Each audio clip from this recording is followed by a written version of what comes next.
Assalamualaikum warahmatullahi wabarakatuh. Bismillahirrahmanirrahim. Alhamdulillahirabbil alamin. Alhamdulillahilladzi an'amna 'alaina bi ni'matil imani wal islam. Asyhadu an la ilaha illallah wahdahu la syarikalah wa asyhadu anna Muhammadan abduhu wa rasuluhu la nabiyya wa la rasula ba'dahu. Allahumma shalli wa sallim wa barik ala Muhammadin wa ala alihi wa ashabihi ajmain. Qala Allah ta'ala fi kitabihil karim. A'udzu billahi minasy syaithanir rajim. I'lamu annamal hayatud dunya laibun wa lahwun wa zinatun wa tafakhurun bainakum wa takasurun fil amwali wal aulad. Kama sari ghaisi ajabal kufara nabatuhu summa yahiju fatarahu musfarra summa yakunu hutama wa fil akhirati 'adzabun syadid wa maghfiratun minallahi wa ridwan. Wa mal hayatud dunya illa mata'ul ghurur. Shadaqallahul 'azim. Hadirin hadirat Bapak Ibu yang dirahmati Allah. Alhamdulillah, segala puji bagi Allah yang telah memberikan beberapa kenikmatan yang banyak sekali yang kita tidak bisa menghitungnya, termasuk kenikmatan sehat imannya, sehat Islamnya, sehat jasmaninya. Hari ini kita ditakdirkan Allah sehat walafiat. Mudah-mudahan langkah kita semuanya dijadikan oleh Allah sarana untuk membawa kita menghadap Allah dalam keadaan husnul khotimah. Para bapak dan ibu saudara sekalian, ayat yang saya baca tadi Quran surat Al-Hadid, yaitu surat 57 di ayat 20.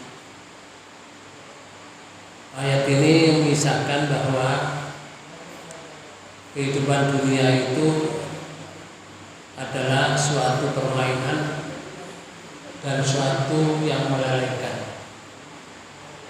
Kehidupan dunia itu adalah sebuah perhiasan, bermegah-megahan dan berbangga-banggaan.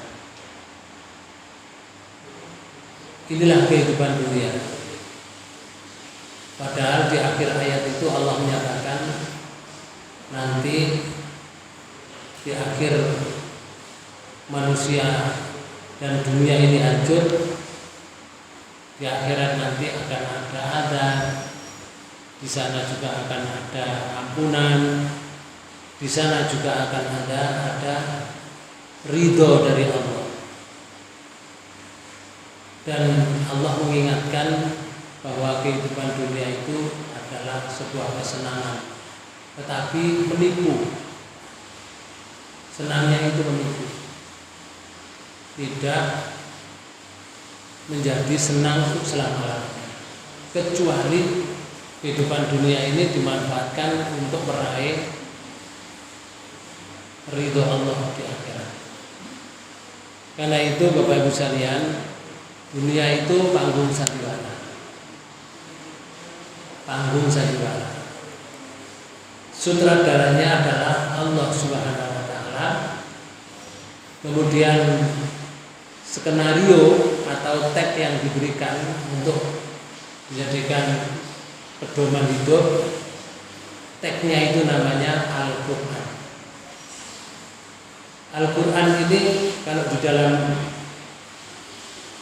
hidup teks ini berbagai pertanyaan yang wajib dijawab dalam hidup ini.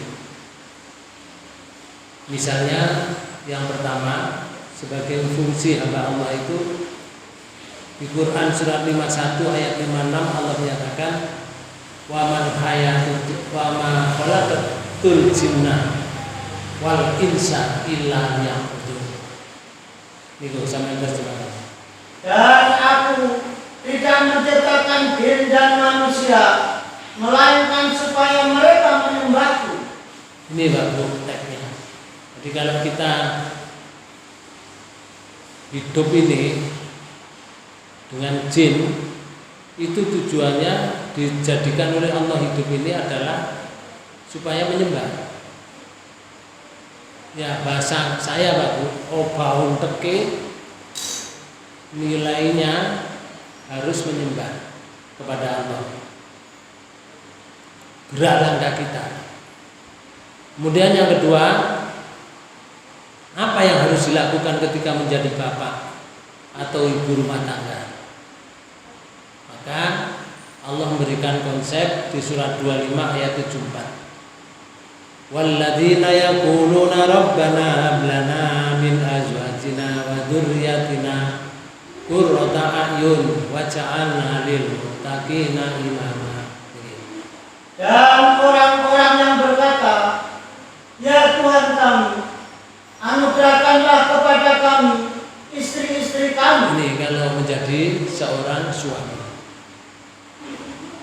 suruh minta kepada Allah agar supaya istri-istrinya kemudian dan keturunan kami, keturunannya, anaknya istri anaknya cucunya sebagai penyenang hati kami. Nah ini yang diminta, qurrata a'yun, menjadi penyenang hati, bukan gregetno.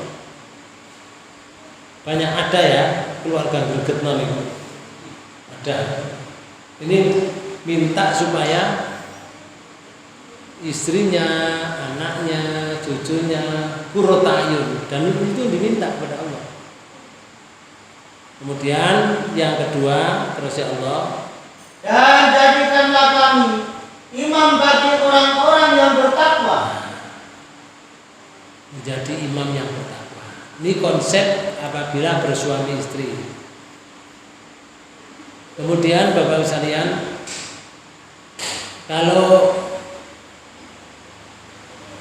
kita sebagai anak, apa konsepnya? Allah memberikan seperti pesannya Luqman Hakim dulu. Luqman itu bukan nabi, bukan rasul, tapi ajarannya diakui oleh Allah karena kebaikannya. Contohnya di surat Luqman ayat 14 sampai 17. Ini pesannya Luqman. Wa in ayat 15. Wa in jahadaka ala an tusyrika bima laysa laka bihi ilmun fala tuti'huma. Wa sahibuhuma fid dunya ma'rufa. Wattabi' sabila man anaba ilayya summa ilayya marji'uhum fa unabbi'uhum bima kuntum ta'malun. Dan kami perintahkan kepada manusia. Nah, ayat yang 15 saja. Dan jika keduanya memaksamu untuk mempersekutukan dengan aku sesuatu yang tidak ada pengetahuanmu tentang itu. Nah, lek wong tuamu itu mengajak kamu berbuat syirik yang tidak ada pelajaran dalam Islam. Terus ya Allah kata, maka janganlah kamu mengikuti keduanya. Jangan mengikuti keduanya. Kalau tidak mengikuti keduanya, bukan orang tua disegera-segera dibentak-bentak, dan jangan mengikuti. Lalu apa sikapmu kepada orang tua? Dan bergaulilah keduanya di dunia dengan baik. Nah, tetap orang tua itu dihargai, dihormati, ya. Kita sopan kepada orang tua, tetap pergauli di rumah, di dunia ini dengan baik.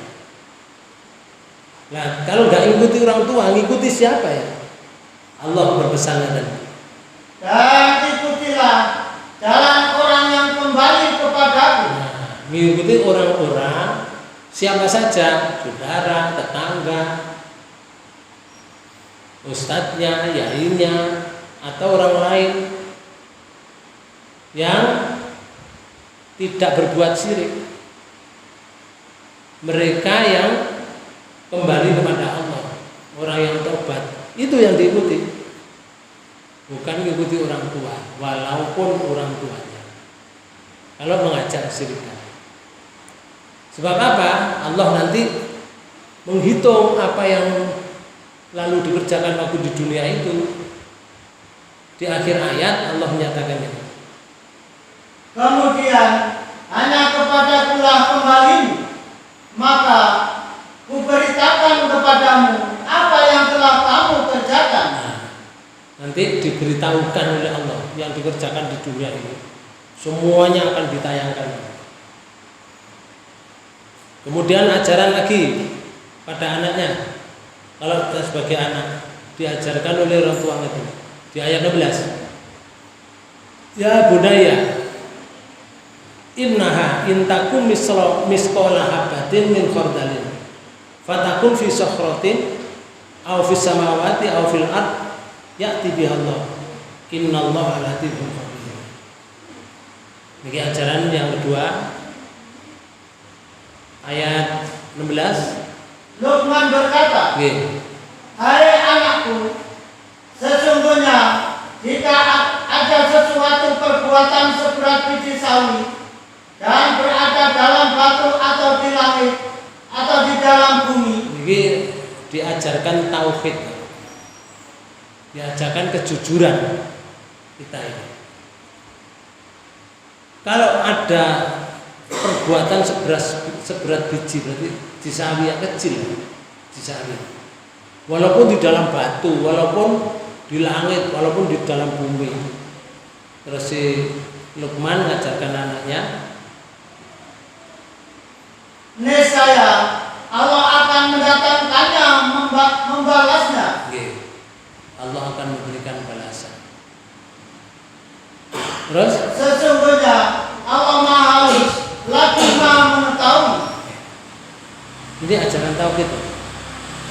Kemudian sebagai anak juga diajarkan oleh Luqman ayat 17. Ya bunayya, hakimis sholata wa'mur bil ma'ruf wanha 'anil munkar wasbir 'ala ma asabaka inna dzalika min azmil umur. Hai anakku, dirikanlah sholat dan suruhlah manusia mengerjakan yang baik. Nah, ini sholatnya kencang nih.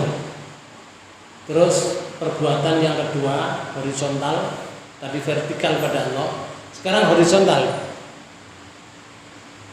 berbuat ma'ruf.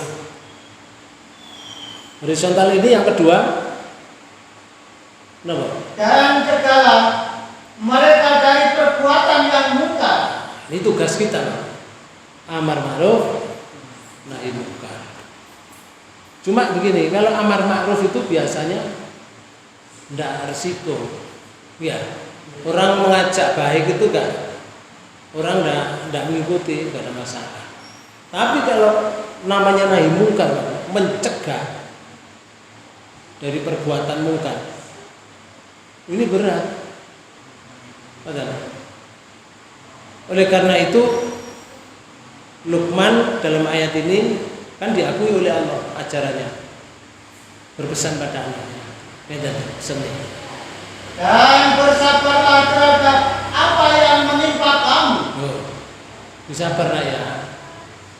Kalau sesuatu kamu berbuat mencegah kemungkaran, pasti tantangannya banyak. Sabar. Sabar itu jalan terus, sabar itu jalan terus.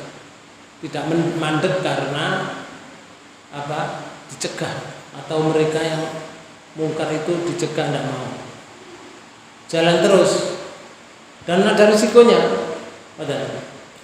Sabar kamu. Begitu itu terus ya Allah ya. Sesungguhnya yang demikian itu termasuk hal-hal yang diwajibkan oleh Allah. itu sudah menjadi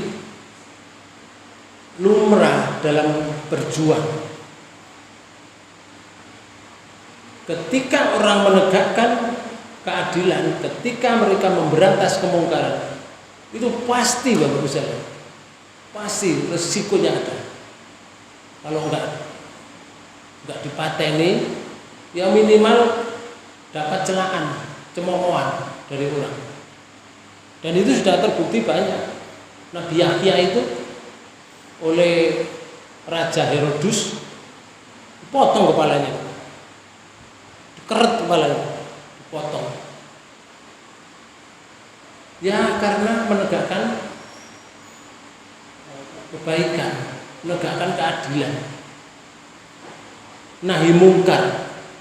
Karena berhadapan dengan raja, potong kepalanya. Nabi Ibrahim menegakkan kebenaran, dibakar. Rasul-rasul dahulu yang dibunuh oleh orang-orang yang jahat ketika menegakkan keadilan, itu banyak yang dibunuh. Kalau di tafsirnya Hamka itu disebutkan lebih dari 70 nabi yang dibunuh. Nabi loh, bukan orang biasa. Bagaimana orang biasa? Sama kalau mewarisi ajaran Allah lewat nabinya. Ada risiko semacam itu. Ini apabila kita sebagai seorang anak, teknya itu salah satu di antara itu. Dan masih banyak contoh lagi bagaimana cara menghadapi harta karunia Allah itu. Semua ini telah dicatat dalam skenario yang ditransformasikan melalui kitabullah namanya Al-Quran, dan sunnah Rasulullah namanya hadis. Hadis yang tentunya hadis yang sahih. Contoh ya, kalau bertamu misalnya, berteman, ini ada sebuah hadis riwayat Bukhari dan Muslim. Teksnya begini: man kana yu'minu billahi wal yaumil akhir falyukrim jaro. Falyukrim jaro. Barang siapa yang beriman kepada Allah dan hari akhir, hendaklah ia memuliakan tetangganya. Kalau ada orang mengganggu tetangganya, jelas itu akan ada adab tersendiri. Kemudian ada lagi, mazalah Jibrilu yusini bil jari hatta dzanantu annahu sayuwarrisuhu. Hadis riwayat Bukhari Muslim. Jibril senantiasa menasehatiku tentang tetangga dari Rasulullah SAW, hingga aku mengira bahwa tetangga itu akan mendapat bagian harta waris. Sama-sama Rasulullah itu seperti itu, saking beliau dipesan. Rasulullah berpesan juga. Itu salah satu di antaranya. Lalu Bapak Ibu sekalian, siapa pemainnya itu? Manusia dan jin. Ini pemain sandiwara. Manusia dan jin ini pemain panggung, sandiwara yang sukses dan gagal tergantung dari pemainnya. Ada teladan baik sebagai para nabi dan Rasul Allah. Misalnya Nabi Sulaiman. Nabi Sulaiman teladan baik. Nabi Ayub teladan baik. Nabi Muhammad SAW teladan baik. Sulaiman itu aku diberi kenikmatan oleh Allah luar biasa.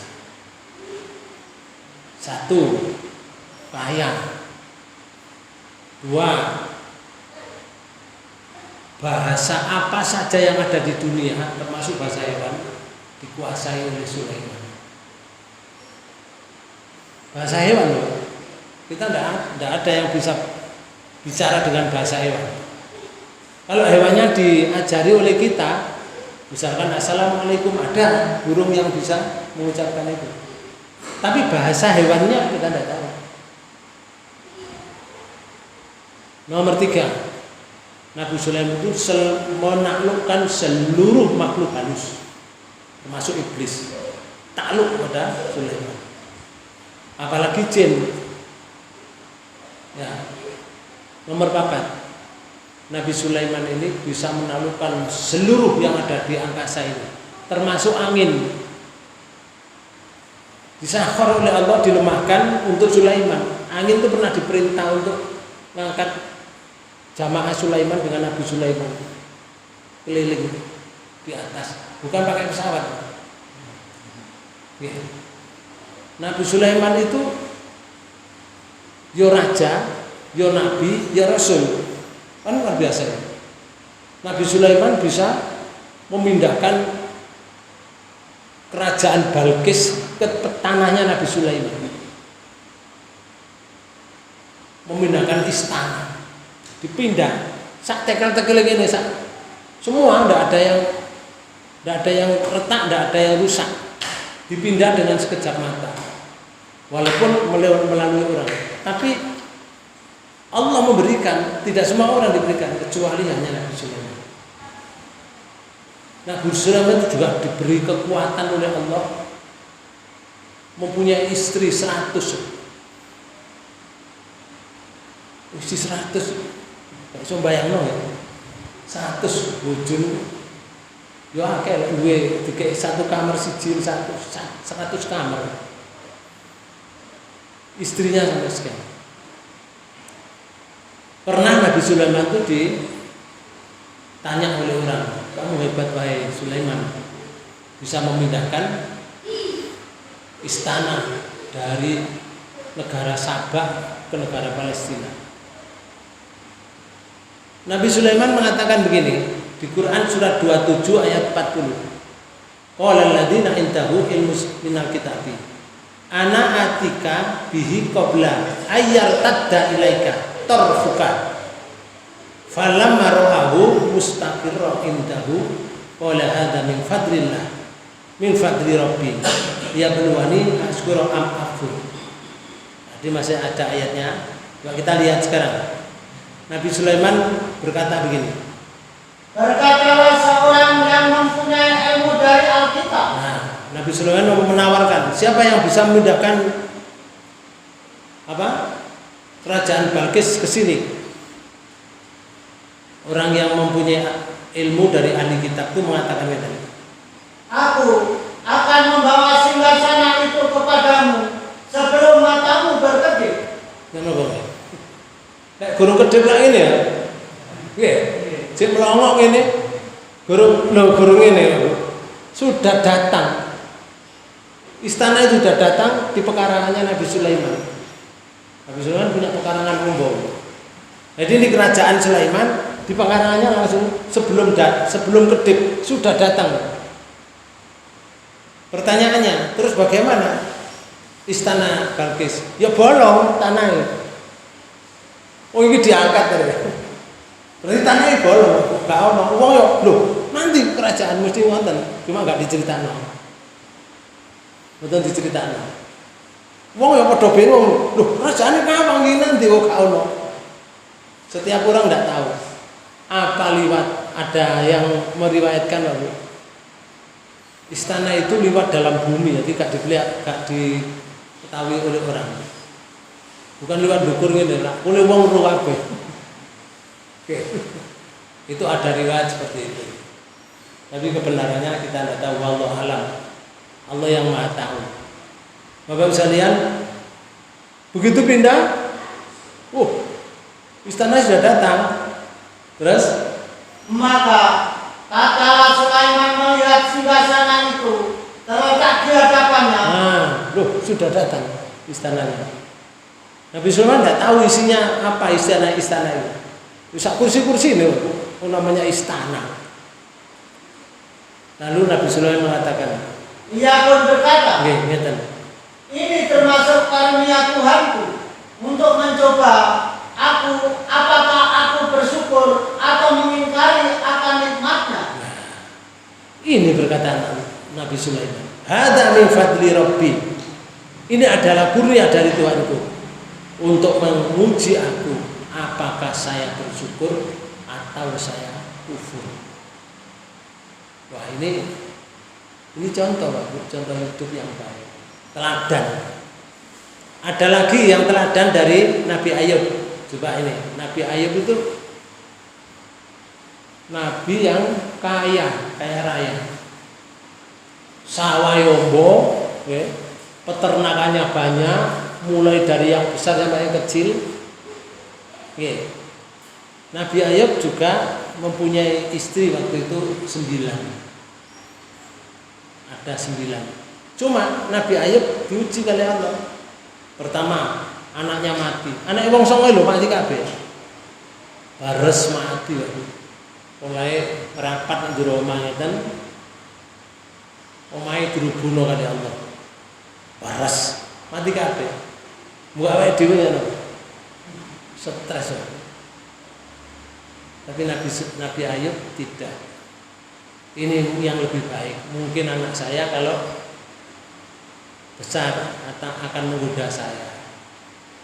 Berarti Allah Maha tahu, sekarang dimatikan oleh Allah.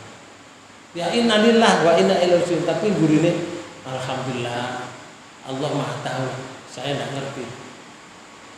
Ujian yang kedua, semua binatangnya kena penyakit baru. Kalau sekarang ini ada penyakit antrak, ada binatang sak kombong mati itu, pernah nggak dengar? Ya, penyakit binatang sak kombong mati. Jadi seluruh binatang peternakannya Nabi Ayub itu entek. Gak berubah ibadahnya tetap dan seterusnya. Nabi Ayub diuji lagi. Sawai gaul sing metu wae, kobong kabeh. Panas gaul sing metu, gak ada yang panen. Tek. Mbok awake dhewe yo ono wae. Bisa ngalar pager bareng. Ya. Nabi Ayub memuji kepada Allah.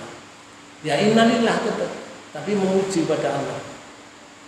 Kalau mungkin ini semuanya ada, akan menjadi saya kufur. Allah Maha tahu. Masih diuji oleh Allah, tidak cukup itu. Oke, diberi sakit badannya. Bahwa jadian luka itu oleh bahasa Amerika itu borokan ya. Sampai semua kecuali yang tidak luka, telinga, mata, hidung, mulut, seluruhnya luka dan sakit.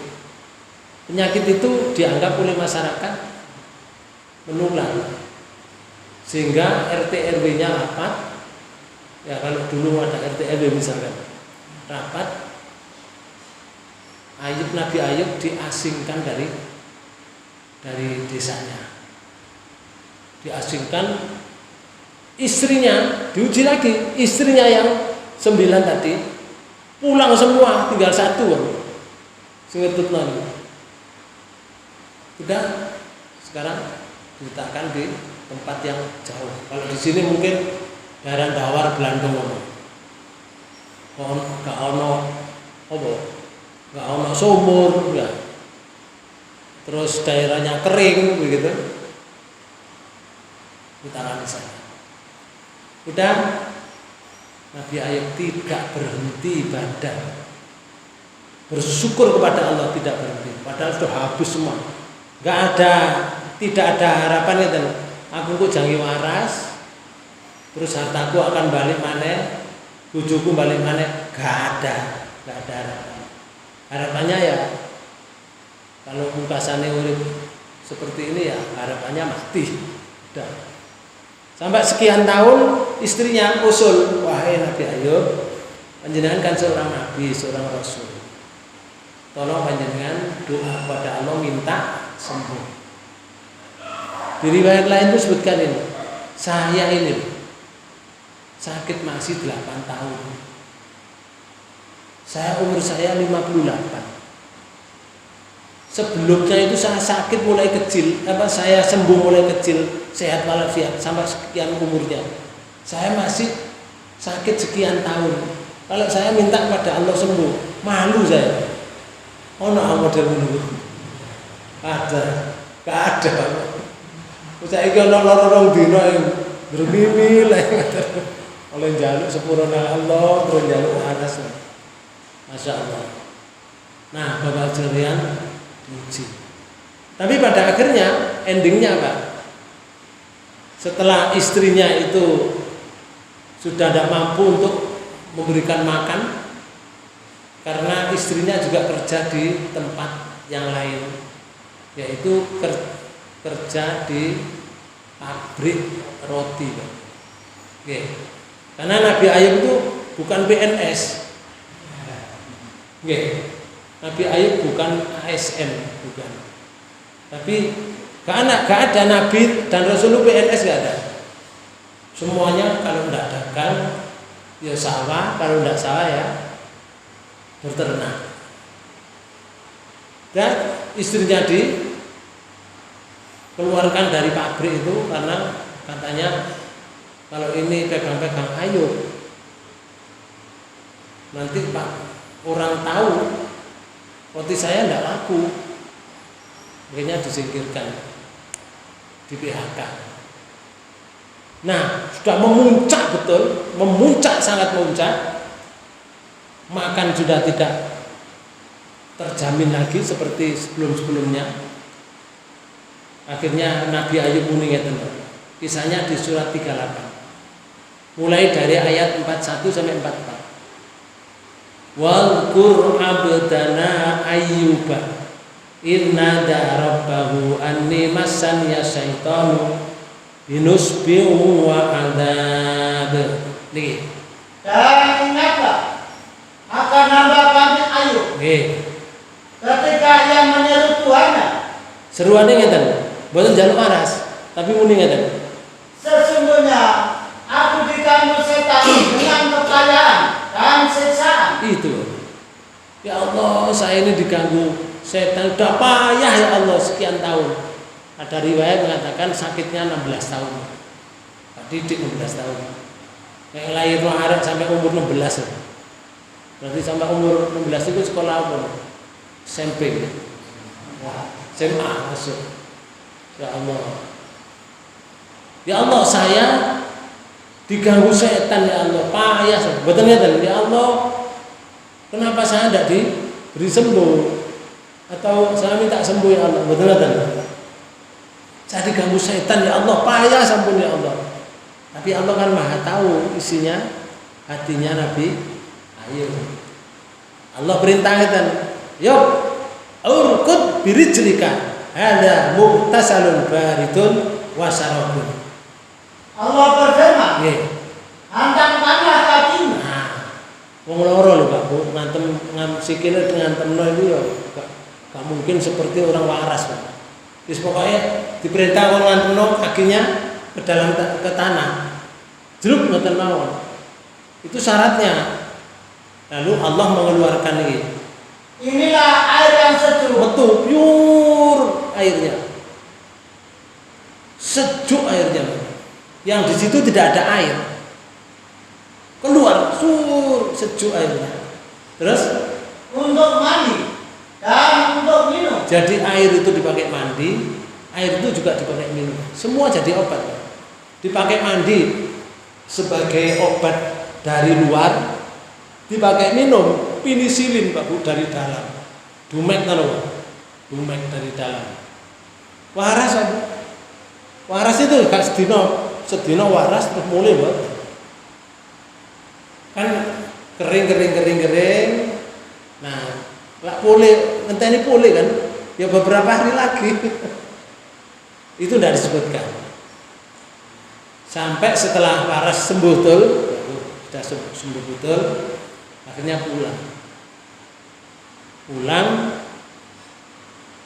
Bojone roh krungu nek Nabi Ayub pulang nang daerah. Akhirnya bojone balik maneh. Kang Ayub, saiki aku balik maneh. Iya. Diterima bojone sing pinten lho? Nggih, 8 mulai kabeh. Gak tahu pedhok sekian lama, Pak. Akhirnya bojone 8 iku ditambah sing situk ngetutno niku hamil semua. Jadi songo niku mateng kabeh. Anak kabeh nggih sehat semuanya. Tidak diberi sakit itu, sehat. Berarti anake sing mati diriro ya. sehat semua. Dan cepat besar rabi maneh. Rabi duwe anak maneh. Wis tambah keturunane. Makanya di ayat 43 disebutkan wa wahabna lahu ahlahu wa mislahum ma'ahum rahmatan minna wa dzikra li ulil albab. Dan kami anugerahi dia dengan mengumpulkan kembali keluarganya. Nah, keluarganya kumpul kembali. Nabi Ayub enggak sakit hati walaupun ditinggal bojone. Terima kembali.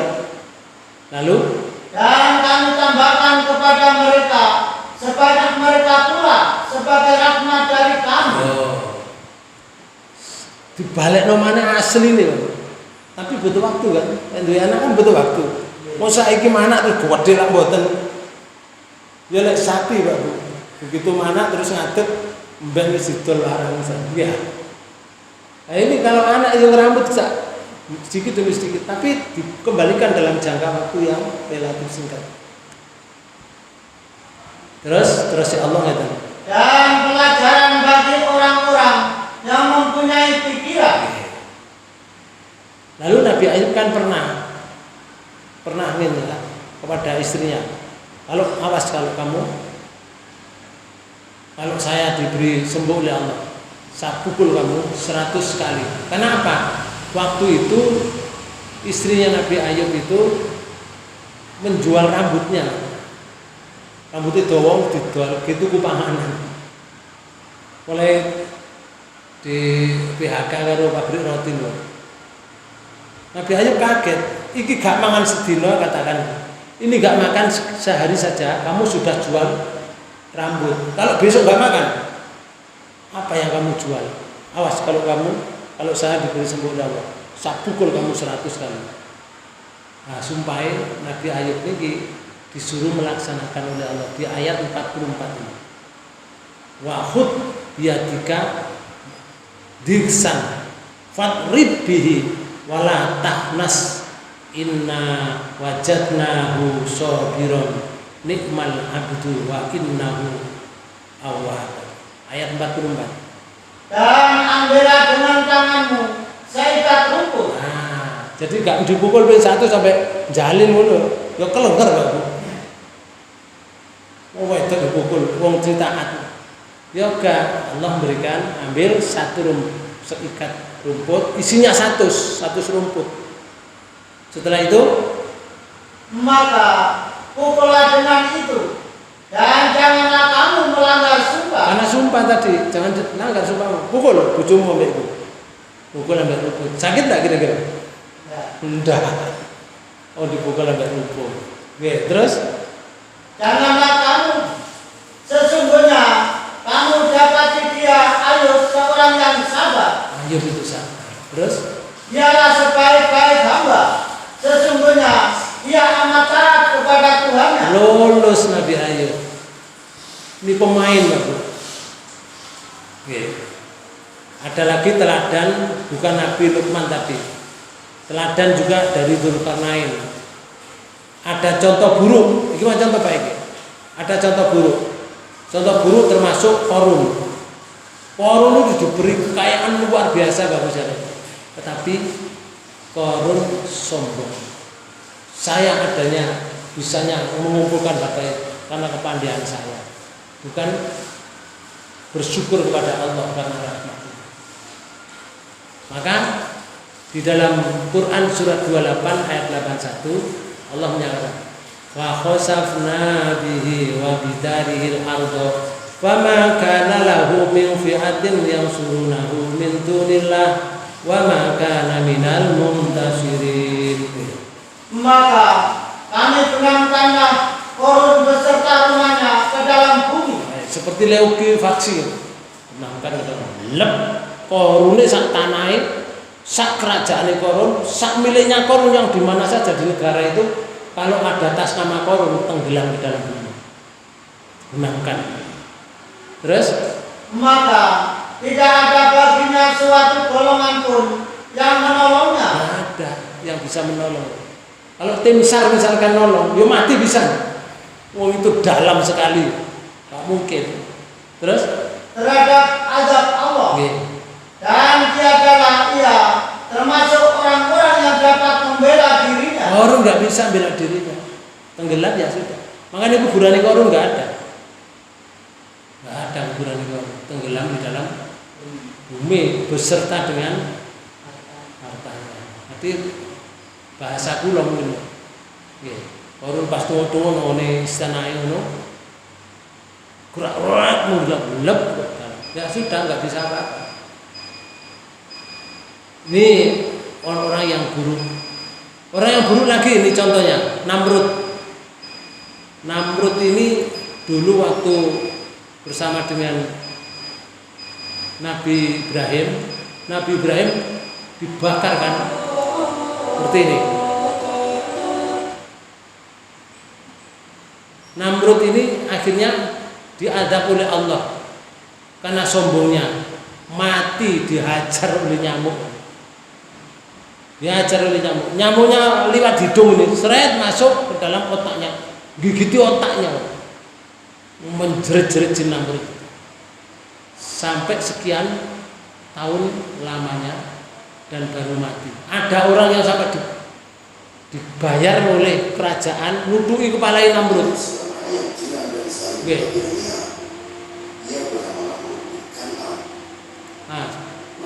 Ini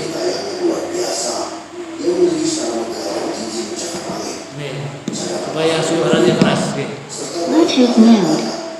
Namrud itu ahli bangunan, Pak. Makanya gawe bangunan sebesar ini.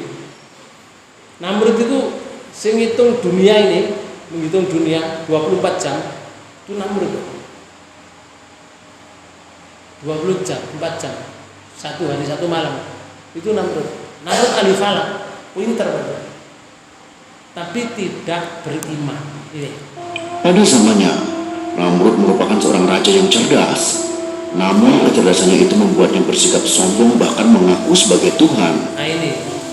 Akan tetapi usahanya selalu mendapatkan tantangan dari Nabi Ibrahim alaihissalam. Namanya terkenal karena usahanya sebagai pendiri Menara Babel. Bapak bisa lihat, Namrud menyembah selain Allah, patung-patung. Yang patung-patung dihancurkan oleh Ibrahim. Nah intinya Namrud mati karena apa? Nyamuk. Padahal dia kaya, tentaranya aja dikerahkan untuk menghancurkan Ibrahim dan pengikut Ibrahim. Itu sebanyak 800.000. Tidak. 800.000. 1.000 sudah banyak. Ini ada 1.000. Sini. Enggak ada. Bapak bisa lihat 800.000 dikerahkan untuk menghancurkan Ibrahim dan pengikut Ibrahim. Tapi Allah mendatangkan nyamuk, mereka mati digigit nyamuk. Wolu atau sewu. Oke. Nah, ini Namrud. Ada raja namanya raja yang buruk, diuji oleh Allah enggak? Tidak lulus. Raja Herodus. Ini orangnya. Oke. Ini tampilnya. Nabi Yahya vs Raja Herodus. Nabi Yahya dipotong kepalanya oleh Raja Herodus karena Raja Herodus kepingin menikahi anaknya. Anaknya ya, ingin dinikahi. Akhirnya Nabi Yahya mengeluarkan fatwa itu haram, tidak boleh. Tapi memaksa anaknya, tolong kalau Herodus Yahya ini masih membantah, tidak mau menghapus apa yang telah disampaikan itu fatwanya, saya ingin kepalanya diletakkan di lengser, disuguhkan ke saya, baru bapak bisa menikahi saya. Sampai ngoten bapak, anak dewe dinikahi oleh orang yang sangat ingkar. Nah, ada ibarat atau ibrah dari sahabat Rasulullah. Misalnya Abu Bakar As-Siddiq. Abu Bakar As-Siddiq ini seorang yang lemah lembut, ya, menjadi orang yang dikatakan oleh Allah, Abu Bakar masuk surga, Umar masuk surga, ada 10 sahabat. dikatakan Rasulullah. Termasuk Umar. Umar ini ceritanya seperti ini, salah satu di antaranya. Oke, ceritanya Umar. Ini salah satu di antaranya. Dikenal sebagai singa padang pasir. Sosok garang itu dikenal sangat keras dan ahli memainkan pedang di antara kabilah-kabilah Arab pada saat itu. Sifat tegasnya itu masih terbawa hingga dirinya telah memeluk agama Islam. Selain itu, sosok Umar yang juga dikenal sebagai khalifah terbesar itu sangat ditakuti, baik dari kalangan manusia maupun jin. Bahkan Nabi Muhammad SAW bersabda, "Wahai Ibnu Al-Khattab, demi Allah yang jiwaku berada dalam genggaman tangannya, sesungguhnya tidaklah setan menemuimu sedang berjalan di suatu jalan, kecuali dia akan mencari jalan lain yang tidak engkau lalui." Umar itu melaku, setan itu nyingkir. Diwedeni dengan setan. Rasulullah menyatakan seperti itu. Dan adanya kantor ya, adanya kantor kepolisian, terus ketentaraan, itu Umar bin Khattab yang menciptakan. Ada kantor administrasi pembukuan, itu Umar yang melaksanakan pertama. Itulah hebatnya Umar, sehingga Umar dapat menguasai daerah Timur Tengah. Ada lagi Pak Bu, Raja Al-Fatih. Raja Al-Fatih itu umurnya 19 tahun, tapi dapat mengalahkan kerajaan yang besar di zamannya waktu itu. Kota Konstantinopel yang dibangun pada tahun 330 Masehi. Nah ini Muhammad Al-Fatih mewujudkan bukti janji Rasulullah. Anaknya masih Kaisar muda. Bizantium, Konstantin I, menjadi ibu kota Romawi Timur dan merupakan kota paling kuat di dunia pada masanya. Inilah kota yang dijanjikan Rasulullah SAW kelak akan ditaklukkan kaum muslimin. Itu sebabnya sejak Khalifah Umayyah di Damaskus hingga ratusan tahun kemudian, upaya menaklukkan Konstantinopel terus dilakukan. Tentaranya Muhammad Al-Fatih itu malam itu harus tahajud, harus. Ketika perang waktu Senin poso, waktu Kamis poso, nggak ada seperti itu. Makanya kerajaan Babilonia di waktu itu dapat direbut oleh Muhammad Al-Fatih. Itu kisahnya Pak Bu, panjang kisahnya Muhammad Al-Fatih. Inilah pemain panggung sandiwara. Nah, termasuk kita nggak disebutkan. Artinya kita ini bagaimana menjadi panggung sandiwara ini. Pemainnya ini manusia dan jin. Penontonnya siapa? Malaikat. Penontonnya malaikat. Panggung permainannya dunia. Kemudian sutradaranya menyatakan, siapa yang mainnya baik sesuai dengan skenario diberi piala citra, namanya surga. Barang siapa yang mengingkari skenario baik secara frontal maupun diplomatis, maka resikonya menerima balasan buruk. Apa namanya? Neraka. Saya sebutkan ya, malaikat itu loh. Malaikat yang mau ngaji gini. Ini loh salah satu di antaranya. Doa malaikat. Doa malaikat itu barang siapa yang melalui suatu jalan untuk menuntut ilmu,